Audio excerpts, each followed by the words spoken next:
আমরা চাই সমস্ত বিদ্যালয়গুলিকে এক হচ্ছে সোলার প্যানেলের মধ্য দিয়ে আমাদের নন কনভেনশনাল এনার্জির মধ্যে অন্তর্ভুক্ত করা, ইলেকট্রিক 100% মানে এটাতেও আসবে, ইলেকট্রিক কানেকশন যেখানে নেই সেটাকেও দ্রুত করা, গ্যাসের মাধ্যমে মিড ডে মিল রান্নার ব্যবস্থা করা, ইউটেনসিল যেখানে নেই ইউটেনসিল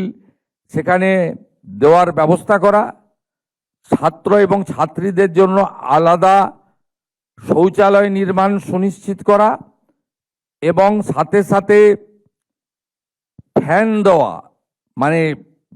আমাদের বিশেষ করে পুরুলিয়া, বাঁকুড়া, বীরভূম এলাকাতে,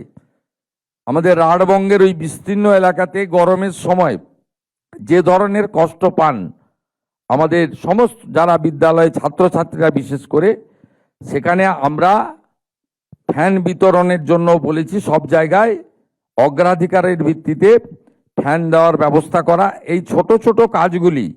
কিন্তু এর প্রাসঙ্গিকতা এবং উপযোগিতা অনেক বেশি, এই বিষয়ে আমরা অগ্রাধিকার দিয়েছি।